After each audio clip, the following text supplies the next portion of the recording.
Sir, அடுத்தது குரு அதிசார பயிற்சியில் விருச்சிக ராசி எப்படி இருக்குன்னு பார்க்கலாமா? அவங்க வாழ்க்கையில ஆசைப்பட்ட இடத்தை அடையறதுக்கான நேரம். ஓ, ஏன்னா 10ல் குரு பதவி மாற்றம் வரப்போகுது. அதுவும் 10ஆம் இடம் அவருக்கு ரொம்ப நெருங்கிய இடம். ஏன்னா சூரியனோட வீடு. அந்த இடத்துக்கு அவர் போயிருக்கிறதுனால என்ன பலன் கிடைக்கும் அப்படின்னா, இப்போ அந்த டைலமா வந்து கான்கிரீட்டாக ஒரு முடிவு எடுக்கிறதுக்கான அமைப்பு ஏற்படுத்தும். So they will take a strong step. So என்ன பண்ணுவாங்க, ஓகே இந்த பணத்தை நான் முதலீடு பண்ணுறேன். அதே சமயம் ஆன்மீக தேடல் அதிகரிக்கும். ஏன்னா 10ஆம் இடத்துக்கு கர்மஸ்தானத்துக்கு குரு வந்திருக்காரு. அவங்களுக்கான பரிகாரம் ஏதாவது இருக்கா சார்? கண்டிப்பாக.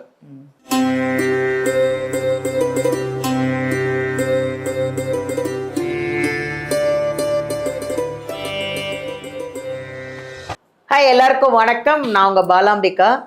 உலகமெல்லாம் பார்த்து ரசித்து எங்களுக்கு நிறைய கமெண்ட்ஸ் கொடுத்து இந்த ஜோதிட யுகம் சேனலை வந்து நீங்கள் அவ்வளோ அழகாக பிரபலமாக்கி உங்களோட என்னென்ன விஷயங்களை உங்களுக்கு நாங்கள் கொண்டு வந்துட்ருக்கோம் அப்படிங்கிறது உங்களோட கமெண்ட்ஸில் பார்த்து தாங்க நாங்கள் நிறைய தெரிஞ்சுக்கிட்டோம். இன்னும் என்ன பண்ணலாம், எத்தனை ராசி பலன் பயிற்சிகள்லாம் உங்களுக்கு கொடுக்கலாம் அப்படின்னு ஒன்றா ஒரு ஜோதிடர்களையும் கூப்பிட்டு உங்களுக்கான விஷயங்களோட பரிகாரத்தோட நிறைய விஷயங்கள் நீங்கள் எங்களுக்கு கமெண்ட் கொடுத்துருக்கும் போது இந்த பரிகாரம்லாம் நல்லா இருக்குது, அந்த பரிகாரத்தை பார்த்து நாங்கள் செஞ்சு இன்றைக்கி நல்லா இருக்கோம், ரொம்ப நல்லா இருக்குது அப்படின்னு உங்களோட கமெண்ட்ஸை பார்த்து தான் நாங்கள் ஒரு நிகழ்ச்சியாக உங்களுக்கு கொண்டு வந்துட்ருக்கோம். இன்றைக்கி அப்படி ஒரு அருமையான ஒரு பதிவுங்க, ரொம்ப ஒரு வித்தியாசமான பதிவு. குரு அதிசார பயிற்சி, அது ஒரு அருமையான பதிவுங்க. பதிவுன்னு சொல்ல முடியல. இந்த குரு அதிசார பயிற்சியில் 12 ராசியும் எப்படி இருக்கும், குரு அதிசார பயிற்சினா என்ன, அது எப்போ வருது அப்படின்னு ஒரு அருமையாக உங்களுக்காக 12 ராசிக்கும் அழகாக எடுத்துகிட்டு வந்திருக்காரு நம்ம வேத ஜோதிடர் பிரகாஷ் நரசிம்மன் அவர்களை தான் நம்ம சந்திக்க போகிறோம். உங்களுக்காக உங்கள் 12 ராசிக்காக தாங்க சொல்ல வந்திருக்காரு. எல்லாத்தையும் 12 ராசிக்கும் இந்த குரு அதிசார பயிற்சி எப்படி இருக்கும்னு கணிச்சு கொண்டு வந்திருக்காரு. அதனால் ஃபுல்லாக வீடியோ பாருங்கள், ஸ்கிப் பண்ணிடாதீங்க. இது உங்களுக்கான பதிவு. அவரை சந்திப்போமா? வாங்க பார்க்கலாம். வணக்கம் சார். வணக்கம்மா, எப்படி இருக்கீங்க? நல்லா இருக்கேன். அதுக்கு முன்னாடி நம்ம நேயர்கள் ஒரு இன்ட்ரோ கொடுங்க சார். கண்டிப்பாக. நம்ம ஜோதிடர் யுகம் நேயர்கள் அனைவருக்கும் அடியன் வேத ஜோதிடர் பிரகாஷ் நரசிம்மனின் அன்பான வணக்கங்கள். இந்த பயிற்சியில் எல்லாருக்குமே நல்ல செய்திகள் இருக்கக்கூடிய வகையில் இருக்குது. ஏன்னா நல்ல விஷயமா சொல்ல போகிறோம். Very good. இந்த வருஷம் கொஞ்சம் நல்லாவே இருக்குது. அதனால தான் சார் சொன்னேன், ஸ்கிப் பண்ணாமல் பார்த்துருங்கன்ட்டோம். ஆனால் அப்பவும் நம்ம நேயர்கள் என்ன சொல்லுவாங்கன்னா, நான் எல்லா 12 ராசிக்காரங்களும் சொல்கிறது வந்து இந்த ராசியில் பிறக்காதீங்க, இந்த ராசியில் பிறக்காதீங்கன்னு. நம்ம பிறப்பு என்னங்கிறது அவனுக்கு தான் தெரியும். கரெக்ட். அதனுடைய ஒரு சின்ன டீஸ்பூன் மட்டும் தான் நம்ம இப்போ ஜோசியமாக பார்க்க போகிறோம். Very good. என்ன ஏதுங்கிறத நம்ம டிஸ்கஸ் பண்ணுவோம். சார், குரு அதிசார பயிற்சி அப்படின்னா என்ன, அது எப்போ வருது, எப்படி இருக்கு அந்த 12 ராசிக்கும் அப்படின்னு பார்க்க போகிறோம் சார். கண்டிப்பாக. குரு அதிசார பயிற்சி முதல்ல எப்போ வருதுன்னு சொல்லிடுறேன், அப்புறமா என்னங்கிறத சொல்கிறேன். குரு அதிசார பயிற்சி வந்து திருக்கணித பஞ்சாங்க பிரகாரம் அக்டோபர் 31ஆம் தேதி அன்னைக்கு பயிற்சி ஆகிறார். அது என்ன நடக்கிறது அப்படின்னா, கடகராசியில உச்சஸ்தானத்தில் இருக்கிற குரு சிம்ம ராசிக்கு பயிற்சி ஆகிறார், அடுத்த ராசிக்கு. இது வந்து ஒரு ஷார்ட் டியூரேஷன் தான். இது ஷார்ட் டியூரேஷன் போயிட்டு திருப்பி வக்கரகதியில மறுபடியும் கடகராசிக்கு வந்துடுவார். அந்த அதிசாரமா இருக்கிறது வந்து கிட்டத்தட்ட ஒரு 40 நாள் தான். அதாவது அக்டோபர் 31லேருந்து டிசம்பர் 13 வரைக்கும் தான் அதிசாரமா சிம்ம ராசியில இருப்பார். டிசம்பர் 13 அதிசாரத்துல வக்கரம் அடைஞ்சு ஜனவரி 24ஆம் தேதி அன்னைக்கு மறுபடியும் கடகராசிக்குள்ள வந்துடுவார் வக்கரமாவே. ஸோ இப்போ அடுத்தது நம்ம வந்து உங்களுக்கு ஒரு லீடும் கொடுக்குறேன். அடுத்தது நம்ம வந்து குரு வக்ர பயிற்சியும் நம்ம பண்ண போகிறோம். ஏன்னா நீங்கள் ஆக்சுவலாக கொடுக்கணும், நான் சொல்லிட்டேன். என்ன அப்படின்னா, இந்த குரு அதிசாரம் அப்படின்னா முதல்ல அதுக்கு முன்னாடி ஒரு விஷயம் சொல்லணும். ஹிந்து தர்மம் வந்து சனாதன தர்மம் தான் நம்ம கேள்விப்பட்டிருக்கோம். ஆமாம். சனாதனம்னா என்ன அப்படின்னா லாங் ஸ்டாண்டிங், ரொம்ப வருடமாக இருக்கிறது. இப்போ வந்து ஒரு எக்ஸாம்பிள் சொல்லணும் அப்படின்னா, புரட்சி தலைவர் எம்ஜிஆர், அடுத்தது வந்து நடிகர் திலகம் செவாலிய சிவாஜி கணேசன், சூப்பர் ஸ்டார் ரஜினிகாந்த், ம். அதுக்கப்புறம் உலகநாயகன் கமலஹாசன். இவங்க 4 பேருமே பார்த்தீங்கன்னா கிட்டத்தட்ட லாஸ்ட் ஒரு 60 வருஷமா தமிழக சினிமாவை, இன்ஃபேக்ட் இந்தியன் சினிமாவே அவங்க கூழ் வச்சு நடத்திட்டு இருக்காங்க. இந்த லாங் ஸ்டாண்டிங்கா இருக்காங்களே, இதுக்கு பேர் தான் சனாதனம். சனாதனம்னா உடனே வந்து ஏதோ பேசுறதெல்லாம் வேண்டாம், நம்ம அரசியல் போக வேண்டாம், அடுத்தவங்களை பத்தி தப்பா பேச வேண்டாம். ஆனா இந்த சனாதனத்தோட ஸ்பெஷாலிட்டி, அதோட அர்த்தம் நிறைய பேருக்கு தேவைதான் சார். ஆமா, இந்த சனாதனத்தினுடைய ஸ்பெஷாலிட்டி என்னன்னா, இப்பதான் வந்து நாசாவும் இங்கிலீஷ்காரங்களும் சயின்ஸ்னு சொல்லக்கூடிய விஷயத்த பலாயிரம் வருஷத்துக்கு முன்னாடியே சயின்டிஃபிக்கா சொல்லிட்டாங்க. அந்த சயின்ஸ் தான் இந்த அதிசார பயிற்சி.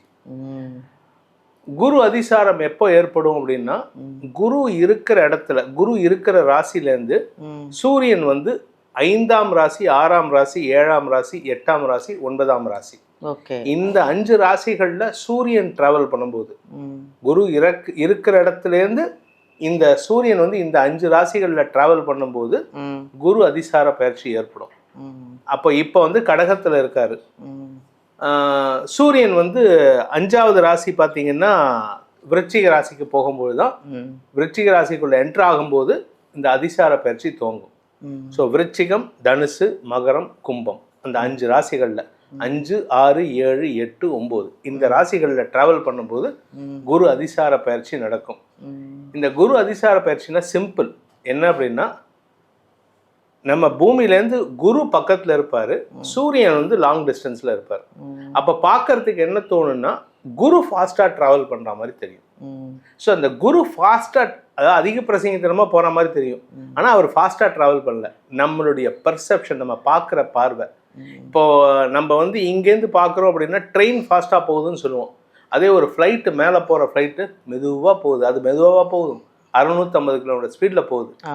அது மாதிரி தான் இந்த குருவும் நம்மளை சூரியனோட ஃபாஸ்ட்டாக ட்ராவல் பண்ணுறதுக்கு பேர் குரு அதிசார பயிற்சி. அந்த குரு அதிசார பயிற்சி சிம்ம ராசிக்கு போனால் என்னென்ன நல்ல பலன்கள் எல்லாருக்கும் இருக்குங்கிறத இப்போ ஒவ்வொரு ராசிக்கும் நம்ம பார்க்க போகிறோம். நீங்கள் கேள்வி கேட்க போகிறீங்க. ஏன்னா நிறைய பேர்த்துக்கு அதிசாரம்னா என்னன்னு தெரியாது, வக்ரம்னா என்னன்னு தெரிய மாட்டேங்குது. அடுத்தது வக்ர பயிற்சியை பற்றி பேசும்போது அடுத்த எபிசோடில் அதை பற்றி பேசலாம். Thank you thank you. நீங்கள் சொல்கிறதுக்கு முன்னாடியே நான் சொல்லி ஓகே சார், அருமையான ஒரு இன்ட்ரோ சார், இன்ட்ரடியூஸ் நீங்கள் அழகாக அதை உண்மையிலேயே குரு அதிசார பயிற்சி அப்படின்னா நிறைய பேருக்கு தெரியாது, அது அழகாக நீங்கள் எக்ஸ்பிளனேஷன் கொடுத்து தெரிய வச்சிங்க சார். அடுத்தது குரு அதிசார பயிற்சியில் விருச்சிக ராசி எப்படி இருக்குன்னு பார்க்கலாமா? கண்டிப்பாக வேலை இல்லாமல் அவஸ்தைப்பட்டுட்டு இருக்காங்க. ஏன்னா எனக்கு நிறைய விருச்சிக ராசி நண்பர்கள், ஃப்ரெண்ட்ஸ். எனக்கு வந்து என்னை சுற்றி நிறைய பேர் வந்து விருச்சிக ராசியில் கேட்டை நட்சத்திரம், அனுஷம் நட்சத்திரம் நிறைய பேர். அவங்க எல்லாருமே சொல்கிறது, இல்லை சொல்கிறேன், ஒன்றுமே எனக்கு நடக்கலையே. என்னோட சைல்ட்ஹுட் ஃப்ரெண்ட்ஸ்லேருந்து எல்லாருமே சொல்கிறேன் விருச்சிக ராசி தான். அது மற்றவங்களாவது பரவாயில்ல, இந்த சைல்ட்ஹுட் ஃப்ரெண்ட்ஸ் கிட்டலாம் கொஞ்சம் கோபமாக திட்டுவாங்க வேறு. என்னடா நீ ஒன்றும் சொல்கிறது நடக்கவே இல்லை அப்படின்ட்டு. அவங்களுக்கு நல்ல விஷயம் என்னென்னா, அவங்க வாழ்க்கையில் ஆசைப்பட்ட இடத்த அடையிறதுக்கான நேரம். ஏன்னா 10ல் குரு பதவி மாற்றம் வரப்போகுது. அதுவும் 10ஆம் இடம் அவருக்கு ரொம்ப நெருங்கிய இடம். ஏன்னா சூரியனோட வீடு. அந்த இடத்துக்கு அவர் போயிருக்கிறதுனால என்ன பலன் கிடைக்கும் அப்படின்னா, இவங்களுக்கு வருமானம் ஜாஸ்தி ஆகும். வருமானம் மட்டும் இல்லை, குடும்பத்திலையும் பிரச்சனைகள் தீரும். குடும்பத்தில் என் பையன் என் பேச்சே கேட்க மாட்டேங்கிறான், என் பொண்ணு என் பேச்சை கேட்க மாட்டேங்கிறா, இதெல்லாம் நல்லது நடக்கிறதுக்கான நேரம். இவங்க இந்த விருச்சிக ராசியில் பிறந்தவங்களுடைய பசங்க, குழந்தைங்க, அப்பாவோ பையனோ பொண்ணோ ஃபாரின் போகிறதுக்கான நேரத்தை இவங்க ஏற்படுத்தி கொடுப்பாங்க. இவங்க பசங்களுக்கு இவங்க வந்து ஒரு ஒரு விஷயத்தை ஏற்படுத்தி கொடுக்குறாங்கன்னா அவங்களுடைய வாழ்க்கையில் அடுத்த லெவலுக்கு போக போகிறாங்க அந்த பசங்க. அதாவது இந்த விருச்சிக ராசியில் பிறந்தவங்களுடைய பையனோ பொண்ணோ ஃபாரின் போகிறாங்க அப்படின்னா அவங்க அடுத்த லெவலுக்கு ஏற போகிறாங்கன்னு. ஸோ அது மாதிரி ரொம்ப சூப்பரான டைம் இருக்குது. குழந்தைகளுடைய திருமண வாழ்க்கையில் சந்தோஷம் ஏற்படுகின்ற நேரம். உங்கள் பையனோ பொண்ணோ கல்யாணம் எடுத்து ஆனால் பிரிஞ்சிருக்காங்க, இப்போ அவங்க வாழ்க்கையில் நீங்கள் சேர்த்து வைப்பீங்க. ஸோ இவங்கெல்லாம் என்ன பண்ணோம் அப்படின்னா, குழந்தைங்களுடைய எதிர்காலம் கருதி சில நல்ல விஷயங்கள் முடிவெடுக்கிறதுக்கான வாய்ப்பு இருக்குது. வியாபார வளர்ச்சி ஏற்படும். வியாபாரத்தில் முதலீடு செய்வாங்க. புதுசாக நிறைய பேர் பார்த்தீங்கன்னா வியாபாரம் பண்ணலாமா வேணாமான்னு டைலமாவில் இருப்பாங்க. இப்போ அந்த டைலமா வந்து கான்க்ரீட்டாக ஒரு முடிவு எடுக்கிறதுக்கான அமைப்பு ஏற்படுத்தும்.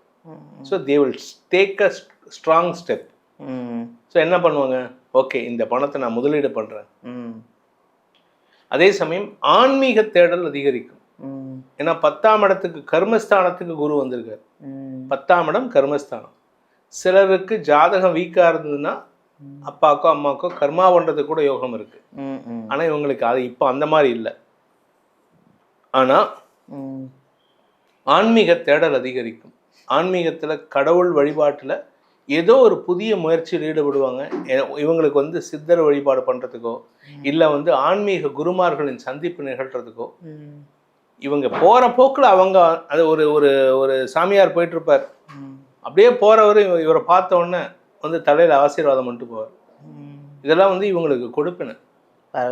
இவங்க வாழ்க்கையில ஒரு பெரிய அனுபவத்தை பெறக்கூடிய காலகட்டத்தில் இருக்காங்க. எல்லாம் ஆட்டோமேட்டிக்காக நடக்க போகுது. எல்லாமே நல்ல சூப்பரா டைம் இருக்கு. இவங்களை பொறுத்த வரைக்கும் எதுல கவனமா இருக்கணும் அப்படின்னு சொன்னா, சில இடத்துல கௌரவம் பார்க்குறாங்க, அந்த கௌரவத்தை பார்க்கக்கூடாது. அதாவது ஒரு சின்ன கதை.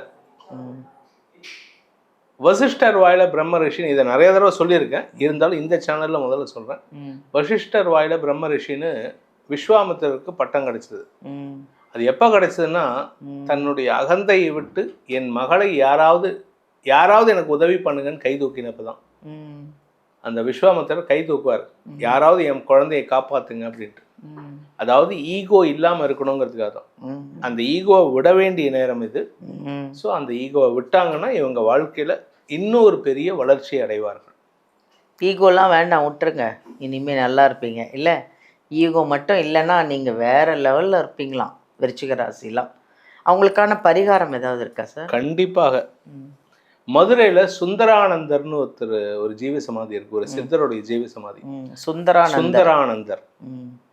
அதுக்கு வேற ஏதோ பேர் சொல்லுவாங்க, எனக்கு அது ஞாபகம் இல்லை. அந்த சுந்தரானந்தருடைய ஜீவ சமாதி மதுரையில் இருக்கு.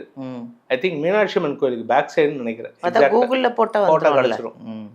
ஸோ அங்கே போயிட்டு மீனாட்சி அம்மனையும் தரிசனம் பண்ணோம். அங்கே மீனாட்சி அம்மனுக்கு தான் முக்கியம். அதாவது ஒரு மனுஷனுடைய வீட்டில் வந்து மனைவியுடைய கை ஓங்கி இருக்கான்னு கேட்டா, நீ என்ன மதுரையா மீனாட்சியா, மதுரையா சிதம்பரமான்னு கேட்பாங்க. அது ஒரு பழமொழி உண்டு. மதுரை அப்படின்னு சொன்னா அங்க முதல் மரியாதை வந்து மீனாட்சிக்கு தான், மீனாட்சி அம்மனுக்கு. ஏன்னா அங்க வந்து அது வந்து அவளுடைய சொந்த ஊர், அந்த நாட்டையே ஆண்டவர். ஸோ அந்த அன்னையுடைய இடத்துக்கு போயிட்டு அவளை தரிசனம் பண்ணிட்டு அதுக்கப்புறமா சோமேஸ்வர தரிசனம் பண்ணிட்டு அதுக்கப்புறமா சுந்தரானந்தர் அவருடைய ஜீவசமாதியை தரிசனம் பண்ணி அங்கே கொஞ்ச நேரம் ஒரு அரை மணி நேரம் நம்ம என்ன பண்றோம்னா பிக்னிக் ஸ்பாட் மாதிரி கோயிலுக்கு போறோம். தியானம் பண்ணணும், உட்காரணும். அங்க இருக்கக்கூடிய அந்த வைப்ரேஷனை உடம்புக்குள்ள வாங்கணும்.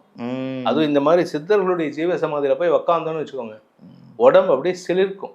அனுபவிச்சு பார்த்தா தான் தெரியும், சில விஷயங்கள் சொல்லி புரியாது. டீடாக்ஸ் மாதிரி தான் சார் இது.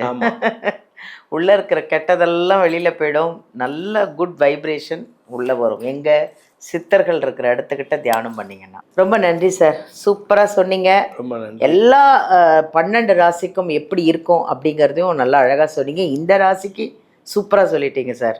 நிறைய பேருக்கு வந்து இது தெரியாமல் இருந்தது, நிறைய விஷயங்கள் தெரிய வச்சிங்க சார். நன்றி. நன்றி சார், ரொம்ப சந்தோஷமா. அதாவது இந்த குரு அதிசார பயிற்சியில் 12 ராசிக்கும் எப்படி இருக்குது அப்படிங்கிறத நீங்கள் இந்த 12 ராசி நேர்களும் பார்த்துருப்பீங்க அப்படின்னு எனக்கு நம்பிக்கை இருக்குது.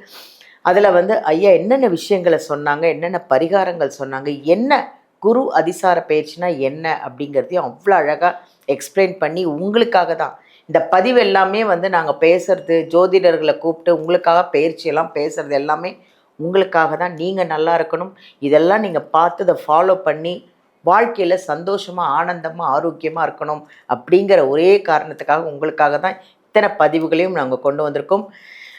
இதில் இன்னும் ஏதாவது டவுட் இருந்ததுன்னா நீங்கள் வீடியோவிலேருந்து நம்பர் எடுத்து நம்ம ஐயாவை காண்டாக்ட் பண்ணிக்கலாம். நேரில் ஜாதகம் பார்த்துக்கலாம். இல்லை என்னால் நேரில் வர முடியல அப்படின்னா ஆன்லைன்லேயும் பார்க்குறாங்க, ஜாதகத்தை பார்த்துக்கலாம். அவர் சொல்கிறத நீங்கள்லாம் ஃபாலோ பண்ணிங்கன்னா இன்னும் அமோகமாக வாழ்க்கையில் ஜெயிச்சு எல்லா வளமும் நலமும் பெறலாம். நன்றி. தேங்க்யூ.